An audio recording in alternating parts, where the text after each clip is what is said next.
1 e4 and then 1 d6. These are the first moves of this legendary game played between Gukesh D and Arjun Erigaisi in the Norway Chess Tournament. Here, Gukesh, he is unfazed. He goes d4, seizing control of the center. Arjun, knight f6, knight c3, and then g6. Arjun going for the Pirc defense, a very rare guess at the highest levels. How will Gukesh respond? White has so many ways to play it from here, the most dangerous being the 150 attack with bishop e3, queen d2, and long castles. However, instead in this game, Gukesh, he goes for a completely different idea. Knight f3 and then bishop c4. This is a very controversial idea because here black has a way to try and simplify the game, and Arjun, he does go for it. Here, he castles, white goes h3, and then bada boom bada bang, knight takes e4. Arjun giving up the knight, but it's not really a knight sacrifice. If white takes on e4,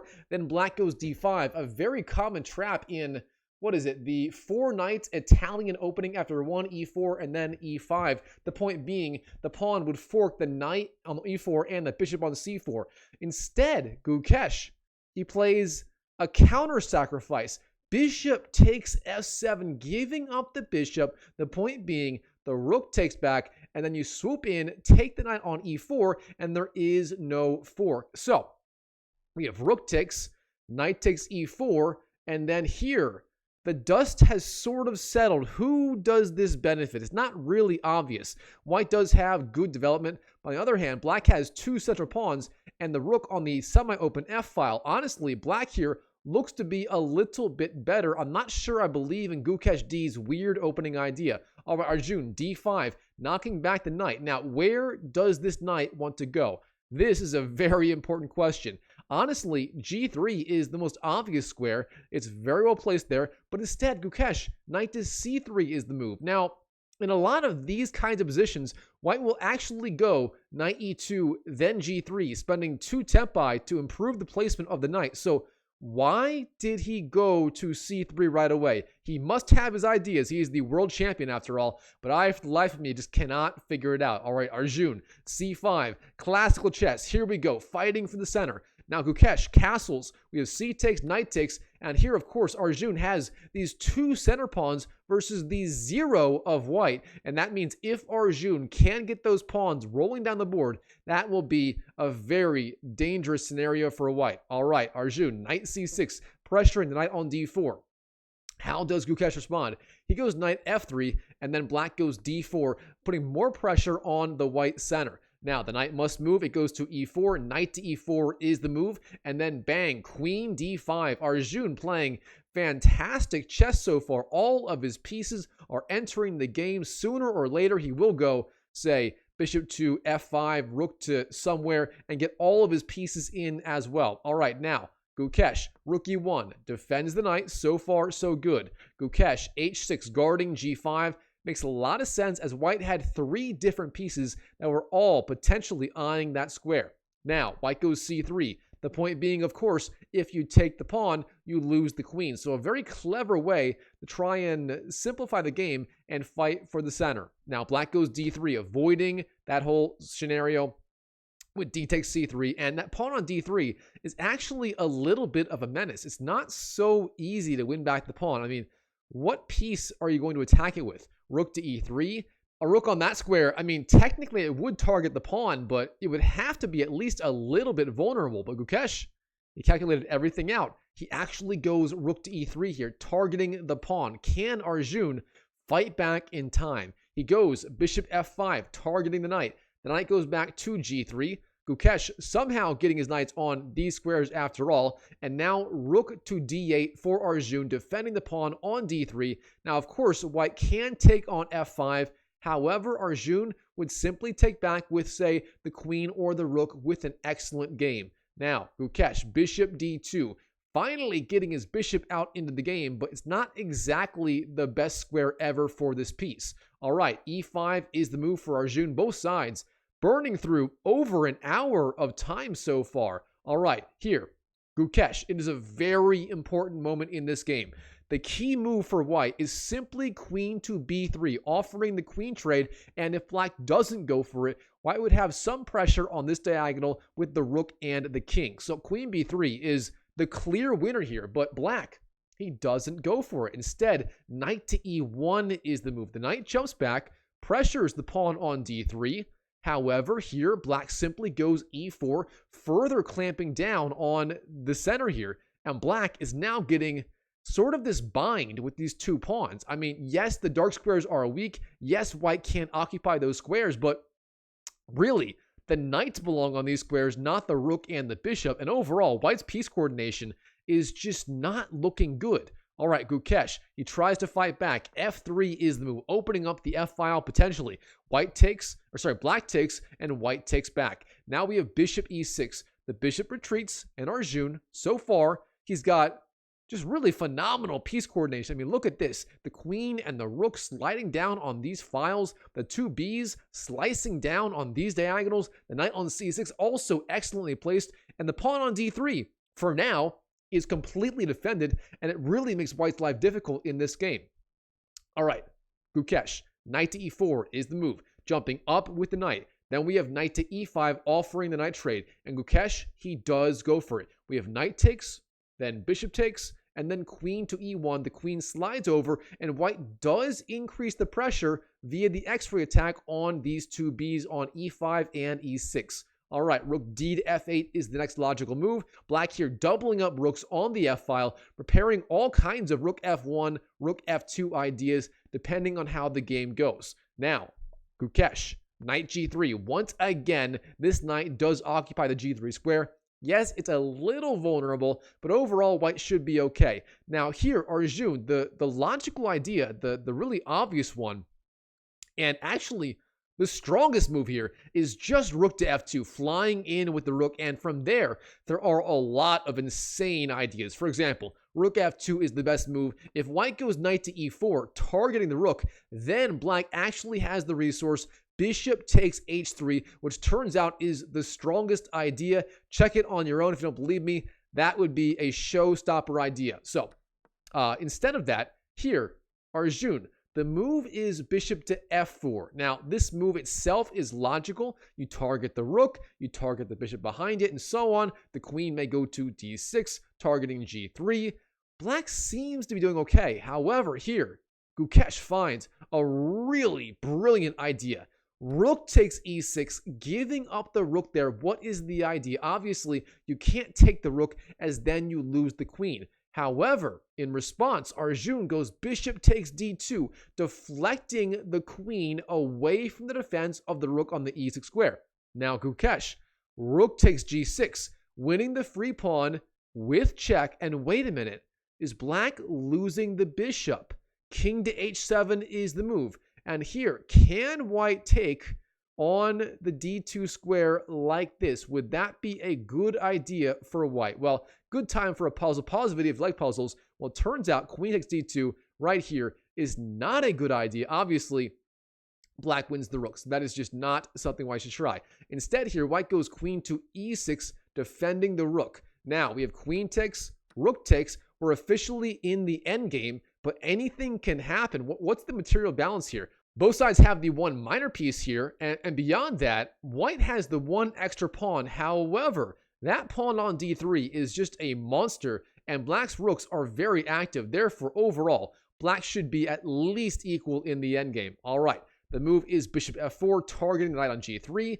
The knight goes back to f1, and then bishop to c7. The bishop likely going to b6, where it does put pressure on the king on g1. Now, Gukesh, rook d1 is the move, piling up pressure on the pawn on d3.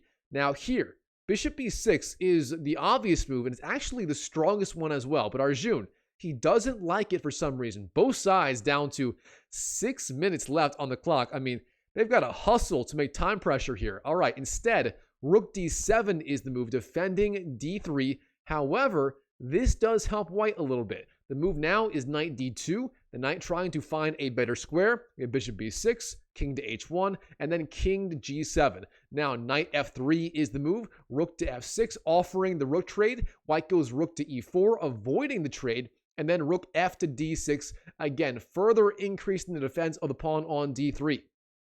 Now here, white's best idea, it's a really simple idea, is just g3, king g2, trying to centralize his king. Instead of that, Gukesh goes knight to e5, jumping in with the knight. Gukesh being a very aggressive player, this move makes sense. However, it is a little bit imprecise. Black goes rook d8, retreating. Now we have rook g4, hits the king. King to f6, and then knight to c4. The knight drops back and pressures both the rook on d6 and the bishop on b6. Now we have rook to c6. The rook slides over, pressures the knight on c4. Now we have rook to f1. It hits the king. King to e7. And then rook g7. The rook flies up and once again pressures the king on the e7 square. The king goes back. King to e8. Then rook g8 again hits the king. King to e7. Rook g7. King to e8. And here Gukesh, if he wants it, he could just go for a draw. The draw would be rook g8, king e7, rook g7, king e8, and so on. But Gukesh, this guy is a fighter. He fights on till the bitter end, and he finds the strongest move here, knight to e5, further increasing the pressure on these squares. White is getting some sort of mating attack going. Can White pull through and deliver on the mating attack? Let's find out. Here, Arjun, rook to e6, pressures the knight. There is no time for, say, rook f7 shenanigans, as black would win the knight and win the game.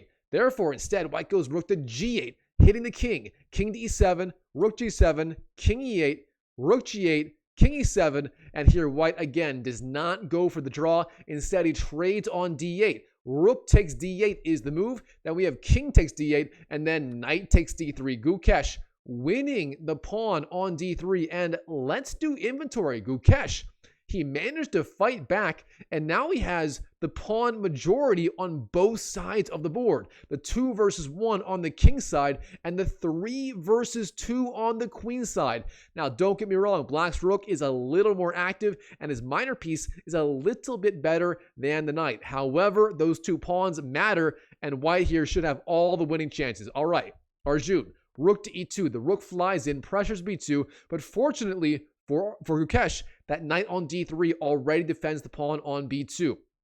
Now we have a4. The pawn march begins. Rook d2 pressures the knight. Rook f3 defends, and with this rook on the light square, the knight on the light square, and the knight defending b2, it's almost impossible for black to actually attack any of the white pieces. It's sort of this makeshift fortress here for Gukesh. Very good stuff. All right, black, a5 is the move, locking down that alpha 0 a pawn from going further. Now, h4, the other rook pawn goes forward, king to e7, king h2, king e6, and then b4.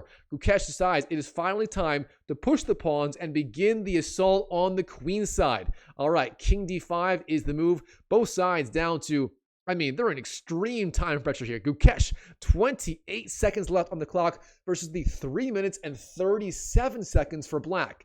Now we have b takes a5, hits the bishop. Bishop c7, the bishop draws back and pressures the king on the h2 square. King to h3 is the move. Then king c4, knight to f2, the knight drops back.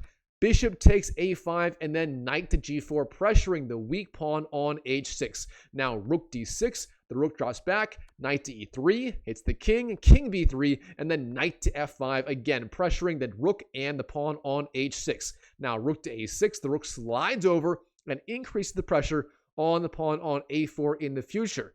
Now here, the best move for Gukesh, it's a simple one, but keep in mind, Gukesh being down to 24 seconds, finding the best moves here is incredibly hard. The best move is knight d4, centralizing the knight and pressuring the king. Instead, king g4 was chosen in the game, a logical idea. Again, marching the king forward, and here black takes on a4, king takes a4. Gukesh, king to h5, the king march continues, going to h5, pressuring h6. Now here, Arjun, the move is rook to c6. This is a little bit imprecise. Instead, better was simply king to b3, getting out of the way of future rook f4 ideas. Instead, rook to c6 played in the game, and Gukesh, he punishes this move with the very precise rook to f4, hitting the king, forcing king to a3, and then c4 is the move, again, getting that pawn on light squares. Gukesh doing everything he can to pull off the victory. All right, Arjun, bishop d2, pressures the rook on f4. We have rook d4. The rook slides over, pressures the bishop. Now here, Arjun makes a critical mistake. Bishop c3 is a very weak move, and white has many ways to punish it. In the game, rook d5 is good enough, but rook d7 would have been even better, pressuring b7. Now black goes king to a4. We have rook b5, pressuring b7 again. b6, he tries to defend, but now knight takes h6. The pawn on h6 finally falls, and now Gukesh has the 2 extra pawns on the king side. But keep in mind, he is down to 19 seconds left on the clock. Anything can happen here. I mean, anything. All right. Bishop a5 defends b6. Knight f5, rook takes c4. Arjun winning back one of those pawns, and he now has the defended passed pawn on b6. Rook b1, b5, rook a1, king b4, g4. The pawn march begins. It is an all-out pawn race on both sides of the board. Which of the Indian prodigies will be victorious? All right, rook c5, king g6, rook c6 hits the king to f7, rook to c7 hits the king again, king g6, rook c6, king f7. These both players here going back and forth, back and forth. Can I get my words out? All right. Now, rook c4, rook b1, king a4, rook a1, king b4, and then g5. The pawn march continues. The bishop goes back, hits the king goes right, rook e4 hits the king again, king f7, bishop e5, and then rook to f1. Now we have king a3, rook f3 hits the king on a3 again, king to a2, and then rook to e3. A good move, offering the rook trade, and beyond that, hitting the bishop behind it, therefore virtually forcing rook takes and then knight takes. And here, with those 2 pawns on the king side, Gukesh should be winning, but of course, Magnus was winning versus Gukesh just 1 game ago, so anything can happen in these endgames. Will there be some pounding of the tables? We shall see. All right, b4, g6, king b1, knight c4, hits the bishop. The bishop goes forward to c3. Bishop c3 is the move, g7. Bishop takes, king c2, and here simply knight to a5. And this is good enough for Gukesh to secure the victory, as Arjun does resign. The point being, the king cannot go to here to defend the pawn. If the king goes, say, here, and then b3, then I can always suicide on b3 and take the pawn, and this pawn on h4 will promote one way or another, and for that reason here, it's a clear victory for white, and Arjun Erigaisi, he resigns on the spot to the world champion Gukesh D. Wow, what a game. I mean, what a ballsy decision by Arjun, playing 1d6, a move you virtually never see at the highest level in classical chess. Arjun showing he is not afraid to pull out all the stops versus literally anyone, including the world champion. Although it didn't work out in the game, the opening was actually quite fine for black. It was later in the game where he went astray. All right, Chess YouTube, hope you enjoyed the video. Comment down below what you thought. I mean, who is your favorite Indian prodigy, Gukesh or Arjun? Or is it my favorite, Pragnanda? Comment down below who you support. Smash that like button to support the channel. Thank you so much for doing that. And as always, I wish you the best of luck in your chess improvement journey in 2025 and beyond. And I'll see you in the next video.